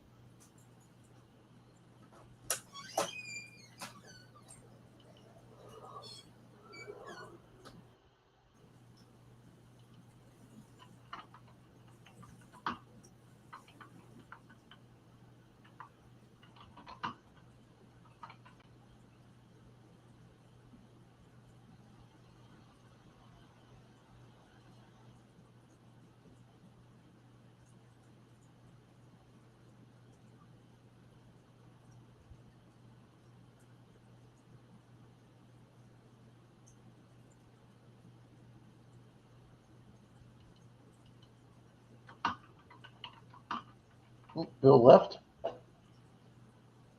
Dennis is way past his bedtime. Well, thank you, Mike. We try to be super friendly here, Mike. I've been in streams, buddy. I watched 3 guys that were together up on a Zoom, or excuse me, a StreamYard stream like this. And those 3 guys, there was like 20, 25 people. I'm saying hi to some of the people in the room. I'm saying hi to the guys there. They didn't acknowledge I was there. The 3 guys just talked among themselves about their metal detecting finds, and they never interacted with the audience.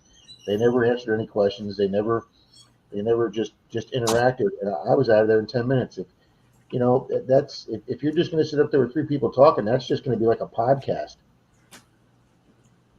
Oh wow, yeah, Dennis. It might have been 2 years ago, Dennis, but that was the first time I got to use it yesterday. Yes, ma'am, Miss Diana, you are absolutely correct.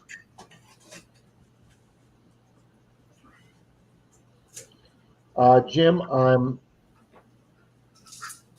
I think so, Jim. If that's the weekend Denise is out of town, probably not, because I'll need to be here with her dad. But if she's in town, I might be able to go that Saturday.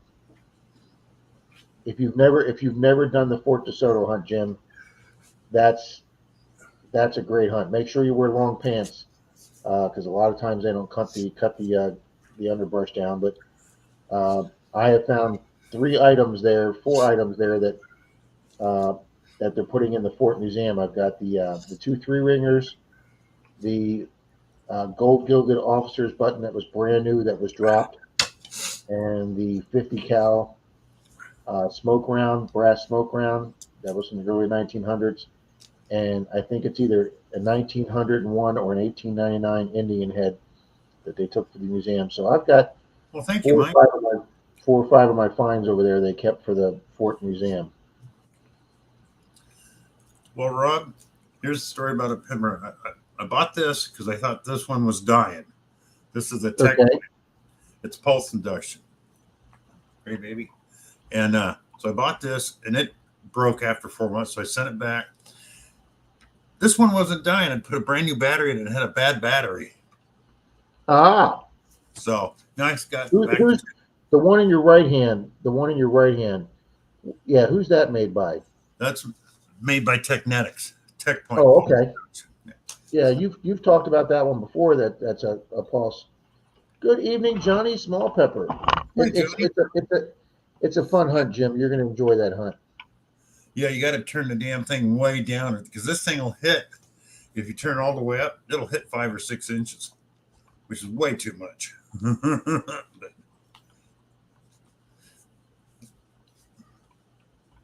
And Mandy's Candy also came in. Oh, let me guess, you're hungry, huh, buddy? Is that it? You want food? Is that what you're trying to tell me? You're hungry again? Okay. Oh yeah, I got everybody in the race. We'll run another race. We'll run another race, guys, before we get out of here tonight.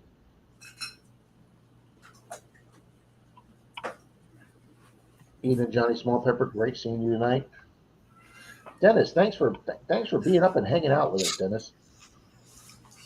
Yeah, thank you, Dennis. Wow, Diana says her new pinpointer is a pulse induction and can go up to 200 feet in the water. That is awesome, Diana. Which one is it, Diana? Can you tell us?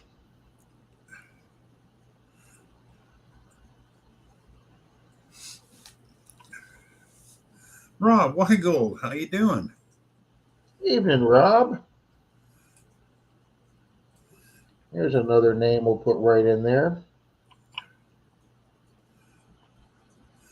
Oh, you got this. You probably got the Fisher F Pulse, which is the same thing as what I got, but it's just through Technetics. So there's the same one, Diana.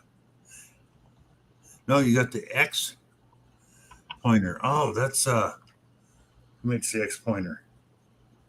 It's called the X pointer. Okay. Is that Quest, Diana?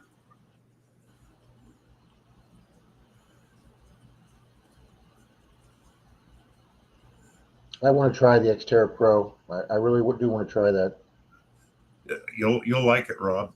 Oh man, you got the Tesoro Cibola, Mike.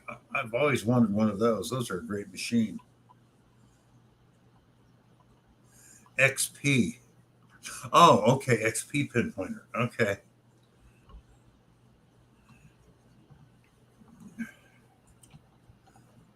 Oh, yes, it is a Quest. Okay.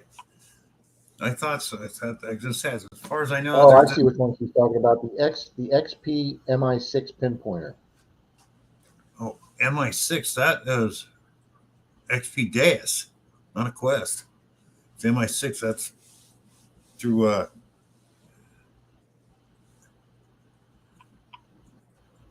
XP. Yeah. They had the MI5, then they came out with the MI6 last year or the year before.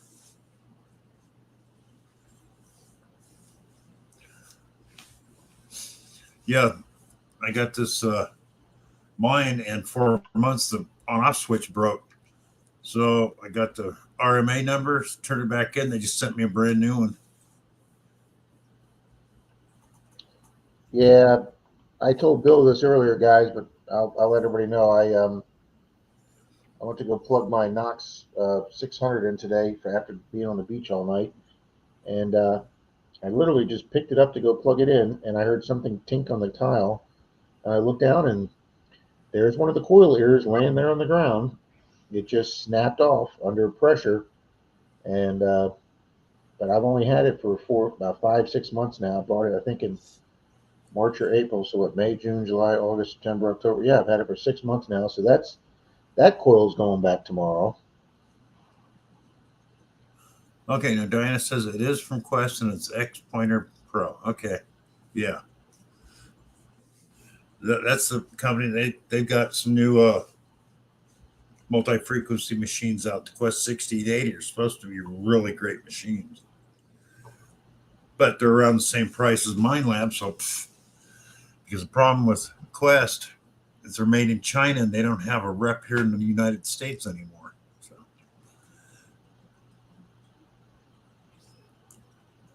There it is, the Quest X Pointer. yeah, Yep, must the be same pretty good. exact price as the Carrot.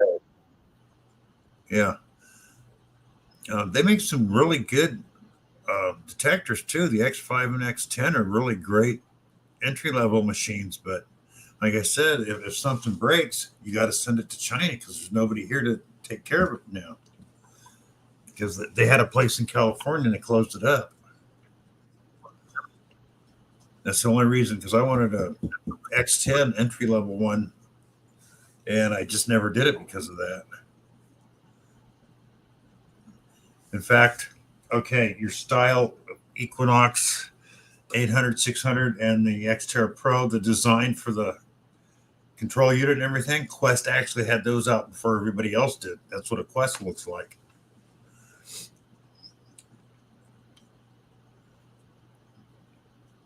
Yeah, Marty, you just broke right off. Dennis said, Rob, should I drop by on my way home to try some GUIs? She only makes them on certain days, Dennis. Has a rocker switch, huh?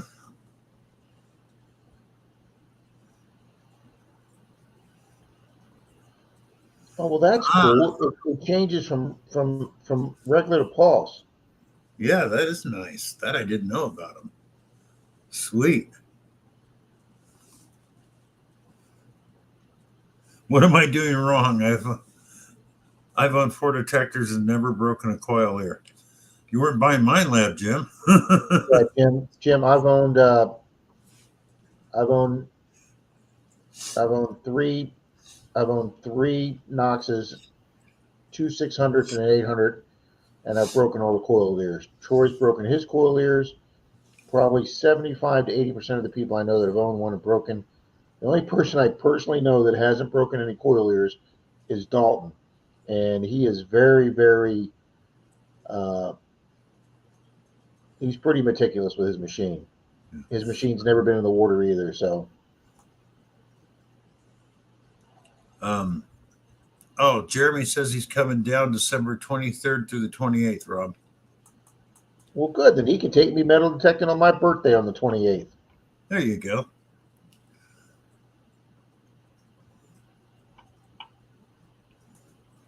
Yeah. Well, I'll be here, Mr. Jeremy. Well, why gold is because you didn't get the Equinox series. That's why you had the old Xterra and you've got the CT 3030. So apparently that stuff theirs never broke. So, And it's funny, Rob. He says I've owned a few MindLab detectors. I've never broken here. I took the coil off that 3 days ago, and put a little WD-40 on the threads of the screw to get it back, so it's easier, so it wasn't so locked up. And I checked the coil ears, and there wasn't even a crack in either one of them. And then today, it just snapped off.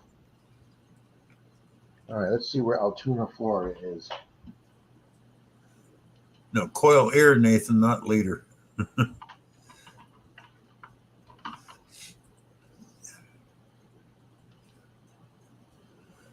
Oh, and that's right.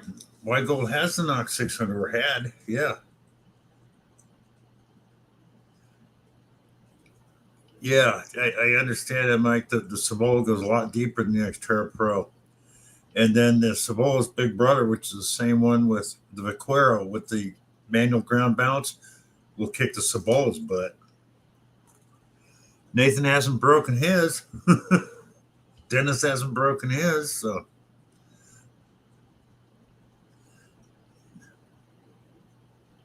Yeah, Dennis, you're a good 3.5 hours.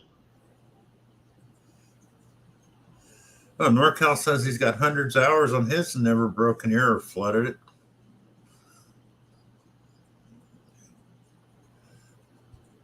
Well, I'm the Dennis a menace when it comes to using metal detectors, so Oh no, it's like, oh, who was it? I can't remember. One of the guys was really putting down the Vanquish because the build quality, and he was throwing his on the ground. It was shutting off. It's like, well, no, you don't treat detectors like that. Well, I accidentally knocked mine over this morning and it shut itself off. I went, okay, it does do it if you if you get a little rough with them. good for you, NorCal. But Weigold says his buddy has the Knox 800 and broke his coilers and used plastic shopping bags to attach. Bill, my accident that I was in when I had the Knox in the back of the truck when I was on the way to Clearwater Beach at night, Yeah. I had I had JB welded one of the coil stiffeners, one of the reinforcers. Yeah. I had JB welded that onto the coil over the coil ears. I then took the broken piece of coil ear and JB welded it in place to where it was, and then I JB welded it to the coil stiffener. I mean, you can't get any more stiffer than JB welding that whole thing and JB welding it together. Yeah. No, you can't. The accident cracked it, and it cracked the coil stiffener, which is like 3 times as thick as the coil ear. It cracked through the coil stiffener and through the coil ear and re-cracked it. The entire piece, JB welded together, cracked just like it was in the desert. And I had to JB weld the entire thing back together. Oh shit. And yet I got no recompense for my metal detector. Oh, last week before we went camping, I managed to squeak out 5 silvers and 8 IHPs and about 300 nails. Wow. I don't have 8 IHPs for the whole year. Jeremy says, I own most all the Mine Lab metal detectors, and the only one I've ever broke is the Knox 800. So you got like the E-Track and the Safari and all that stuff, Jeremy? Yeah, I don't. Rob, I'm real good about not banging my coils into rocks. That's for sure. I actually went to go buy a coil from a guy at the club that was, they were getting old and they were going to stop detecting, and he brought his 800 coil in to buy, and I was like, I'll buy it if it's nice. That coil had so many dents and so many dings and marks in it, and then when I looked at the ears had 2 microscopic cracks, and I was like, man, is this guy dropping this thing off buildings or something? Wow, Johnny Smallpepper's been playing hockey since he was 4 years old. Damn. Nice. And Mark, the Bird Hunter, says the little blue pills can make you pretty stiff, I heard. Yeah, I don't know if they'll help my detector, though. Yeah, and Zaxxon says I was thinking the same thing. Well, Mark and Zaxxon get together and let us know about that, huh?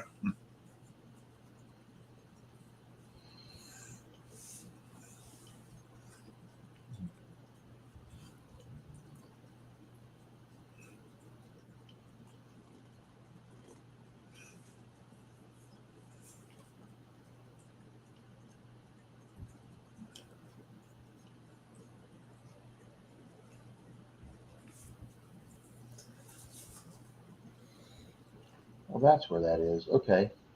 Dang.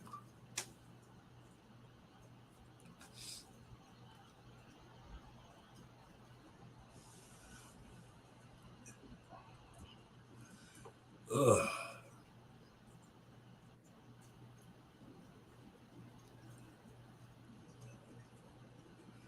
Evening, Corey the Treasure Hunter. Welcome. Well, he's been in here earlier. He was probably just lurking. Good night, Zaxxon.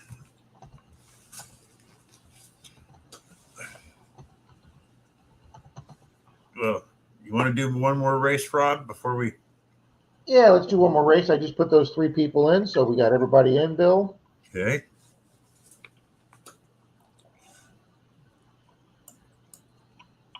What do you want to do for a prize, Bill? Well, I got a sticker pack, and somebody's going to win an $18.99 really nice IHP.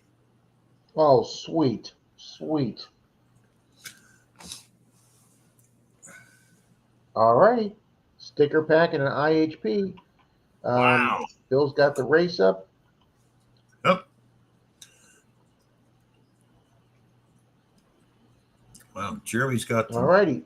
Vanquish, Knox, 800, 600, Excalibur, Go Find, Jeremy's E-Track. the man. He's got everything. All righty. 3, Nice. 2, 1.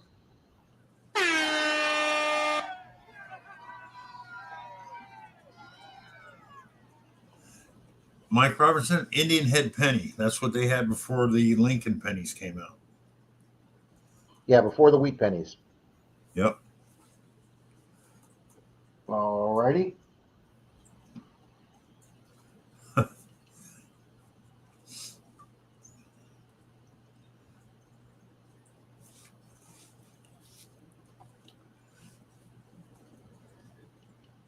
come on. There we go.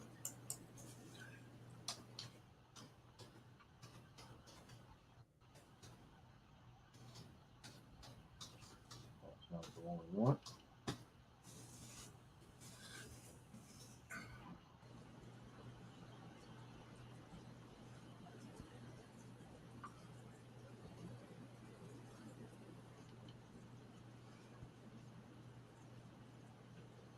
That's exactly what we want. Well, we got Nathan and Tom Riley and NorCal Yeah. Digger. 20 seconds ago, here comes that 19-second fade. Nathan's fading. Yep. Johnny Small Pepper's fading. NorCal. Papa Rouse is fading. We got there goes PA Patriot fading. Tom Riley's fading. We still got Mike Robertson up there. NorCal. Oop, Jim Steele here. Here comes Jim Duncan. Gonna win. Here comes Jim Duncan. Boom for Jim Duncan. Jim Duncan has been winning all over the place. There's my email address. Congratulations, Jim. Congrats, Jim. Are you still in here?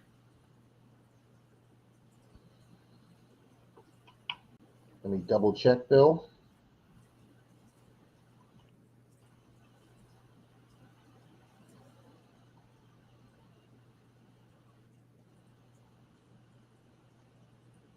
Yep, he's there. I thought I just saw him. Stand by a second, Bill. Okay.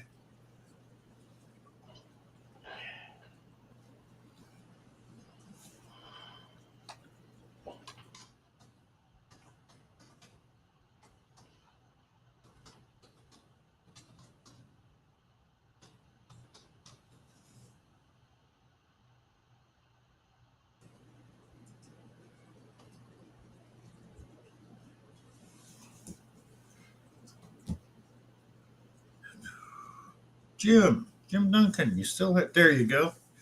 There's my email address up above you there.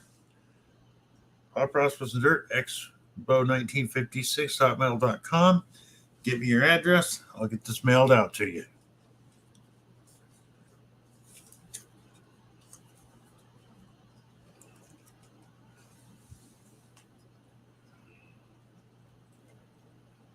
Both Mike Robertson for a sticker pack. I can mail it to Canada too, no problem.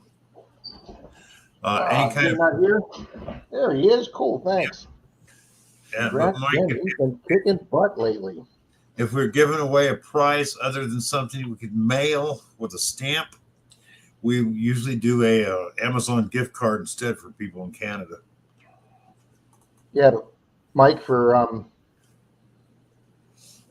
anything that can go in an envelope under 1 ounce, Mike, we can say yeah. Rob says he's going to crash. I think it's getting about that time, Bill. Yes, it is, Rob. I was just thinking the same thing. Everybody, thank you. All right, I'm gonna go. Oh, absolutely, Bill. I'm going to go catch up on a couple YouTube videos I need to watch. Yeah, me too. And everybody, thank you Jim, for being here. And we'll see you next week. And before that, we'll see you in Rob's stream Sunday morning. And Charlie Stream Saturday night. Mike would love to see you there, buddy. So, All good night, right, everybody. End stream. End stream.